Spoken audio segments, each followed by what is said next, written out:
అసలు super 6 super 7 ఈయన ఇచ్చినవి ఏం చేశాడని అడుగుతా ఉన్నా. నేను చెప్తాను, నువ్వు విను. ఈ రోజు నువ్వు 3000 పెన్షన్ను 4000కు పెంచారు. 18 నెలల్లో 23,926 కోట్ల రూపాయలు పంపిణీ చేశారు.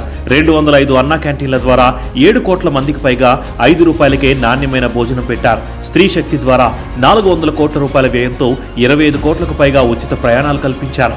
తల్లికి వందనం ద్వారా 67 లక్షలకు పైగా విద్యార్థుల తల్లుల ఖాతాల్లో 10,000 కోట్ల రూపాయలకు పైగా జమ చేశారు.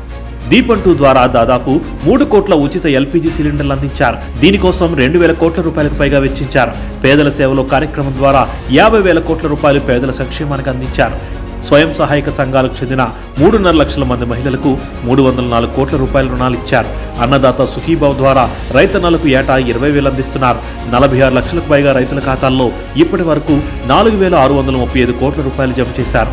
మెగా డిఎస్సి ద్వారా 150 రోజుల్లోనే 15,000కు పైగా టీచర్ ఉద్యోగాలు భర్తీ చేశారు. దాదాపు 6,000 కానిస్టేబుల్ నియామకాలను పూర్తి చేసి ట్రైనింగ్లో స్టైఫండ్ 4,500 నుండి 12,500 రూపాయలకు పెంచారు. మత్స్యకార భరోసా ద్వారా 1,20,000 మందికి పైగా లబ్ధిదారులకు 259 కోట్ల రూపాయలు అందించారు. నాయి బ్రాహ్మణ షాపులకు, ఎస్సీ ఎస్టీల గృహాలకు, చేనేత వృత్తిదారులకు 200 యూనిట్ల ఉచిత విద్యుత్, పవర్లూమ్లకు 500 యూనిట్ల ఉచిత విద్యుత్, రైతన్నలకు 9 గంటల ఉచిత విద్యుత్ ఇస్తున్నారు. సిఐఐ ద్వారా 13 లక్షల కోట్ల రూపాయలకు పైగా పెట్టుబడులు తెచ్చారు. 10 లక్షల ఉద్యోగ అవకాశాలను సృష్టించారు. అంతర్జాతీయ స్థాయిలో విశాఖలో యోగా డే నిర్వహించి అరుదైన రికార్డుతో ఆంధ్రప్రదేశ్ ఖ్యాతిని ప్రపంచానికి చాటారు. ప్రధాని మోదీ చేతుల మీదుగా అమరావతిలో 50,000 కోట్ల రూపాయల విలువైన పనులకు శంకుస్థాపన చేశారు.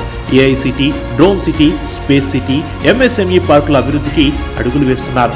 పెట్టుబడులకు స్వర్గధామంగా ఆంధ్రప్రదేశ్ను మలిచారు. పూర్వ వైభవాన్ని తెచ్చారు. ఇలా చెప్పుకుంటూ పోతే కేవలం 18 నెలల కాలంలోనే మాటల్లో చెప్పలేనంత అభివృద్ధిని చేసి చూపించారు. చాలా ఇంకా ఏమైనా కావాలా?